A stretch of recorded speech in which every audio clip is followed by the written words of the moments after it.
అందరికీ నమస్కారం.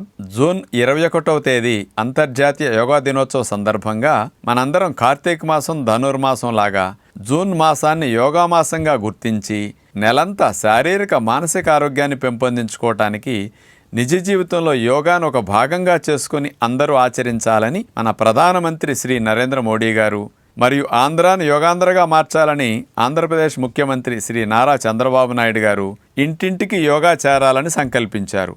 ఇందులో భాగంగా ఇంటింటికి యోగా కార్యక్రమానికి మీ అందరికీ స్వాగతం. ఈరోజు వెరికోజ్ వెయిన్స్ తగ్గించుకోవటానికి కొన్ని వ్యాయామాలు, కొన్ని భంగిమలు, కొన్ని రిలాక్సేషన్ టెక్నిక్స్ మనం తెలుసుకోబోతున్నాం. గుండె చిమ్మిన రక్తం కిందకు వస్తుంది. మరి కిందకు వచ్చిన రక్తం పైకి ఎక్కాలంటే పిక్కల్లోనూ కాళ్ళల్లో ఉండే కండరాల్ని సెకండ్ హార్ట్ అంటారనమాట. కదలకుండా వేలాడేసి కాళ్ళని అట్లా పెట్టుకుని ఉద్యోగ వ్యాపారాలు చేయటం వల్ల కానీ, ఎక్కువ గంటలు కదలకుండా నుంచోవటం వల్ల కానీ కాళ్ళలో కండరాలు వీక్ అయిపోయి ఆ రక్తాన్ని పైకి గెంటలేక రక్తనాళాల్లో రక్తం గూడుగట్టుకుపోయి నిలవుండి ఉబ్బి రక్తనాళాల పైకి పొంగుతాయి. అలా వచ్చినప్పుడు వెరికోజ్ వెయిన్స్ అని మనం ఇబ్బంది పడుతున్నాం.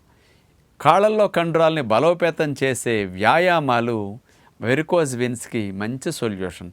కొత్త రక్తనాళాలు డ్యామేజ్ అవ్వకుండా ఉండటానికి, ఉన్న రక్తనాళాల్లో కాస్త ప్రెషర్ తగ్గి మీకు మంటలు పోట్లు తగ్గటానికి వెరికోజ్ వెయిన్స్ ఉన్నవారు ఎలాంటి వ్యాయామాలు చేయాలి, కాళ్ళని ఎలా ఎత్తుపెట్టి ఉంచాలి, ఆ భంగిమలన్నీ ఇప్పుడు మనం స్పెషల్గా చూడబోతున్నాం.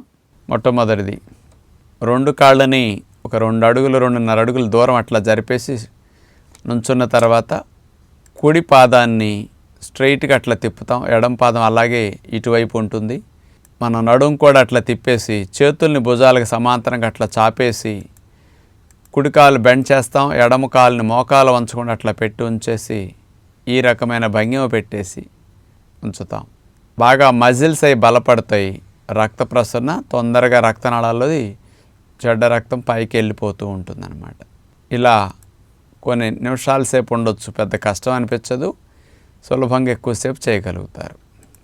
ఇక రెండవ భంగిమ, 2 కాళ్ళను అట్లా పెట్టేస్తాం. ఇందాటి వలె కాళ్ళను మార్చుకున్న తర్వాత 2 చేతులను కలిపేసి పైకి నమస్కార ముద్రలో పెట్టేసి నడుముని అట్లా స్ట్రైట్గా ఉంచి కుడి కాళ్ళను బెండ్ చేయటం ద్వారా ఇప్పుడు స్ట్రెచ్చింగ్ బాగా జరుగుతుంది. ఎడమ కాళ్ళను అట్లాగే ఉంచుతాం.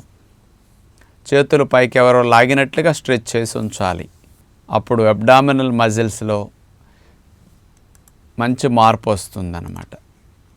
ఆ లోపల ఉండే రక్తనాళాల్లో చక్కగా కదలికలు వచ్చి రక్తాన్ని బాగా చకచక పైకి గంటడానికి ఏర్పాటు జరుగుతుంది. ఇక మరొక భంగిమ అప్పుడు మనం చూడబోతున్నాం.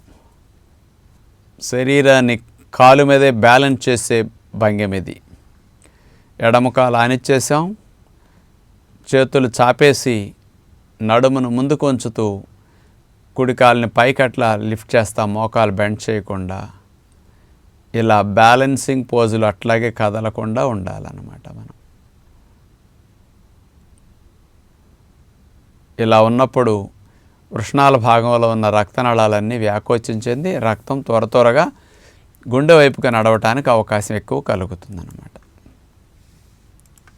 ఇప్పుడు మీరందరూ వెరికోజ్ వెయిన్స్తో బాధపడేవారు 10 నిమిషాలు పావుగంట ఉదయం పూట, 10 నిమిషాలు పావుగంట సాయంకాలం పూట ఇట్లాంటివి చేసి మీరు ఖాళీగా ఉన్న సమయాల్లో గోడ మీద కాళ్ళు పెట్టేసేసి వెళ్ళకిలా మంచం మీద కానీ బల్ల మీద కానీ అట్లా పడుకోండి, చాప మీద కానీ ఎత్తు మీద కాళ్ళు పెడితే రక్తం స్పీడ్గా వెనక్కి వెళ్ళి ప్రెషర్ తగ్గుతుంది. పగటిపూట మధ్య మధ్యలో 2-3 సార్లు పాదాల కింద 1-2 దిళ్ళు పెట్టుకుని అట్లా మీరు వెళ్ళకిలా పడుకుంటే కూడా మీకు కాళ్ళల్లో ఉండే రక్తం ప్రెషర్ అంతా తగ్గి గుండె వైపు రక్తం చకచక వెళ్ళిపోయి మీకు ఫ్రీ అవుతుందన్నమాట. ఇలాంటి టెక్నిక్స్ అన్నీ మీరు ఆచరించగలిగితే వెరికోజ్ వెయిన్స్కి డాక్టర్స్ దగ్గర కంటే మీ దగ్గర ఎక్కువ సొల్యూషన్ ఉంటుందని మరవకుండా చేయండి అని విజ్ఞప్తి చేస్తూ నమస్కారం.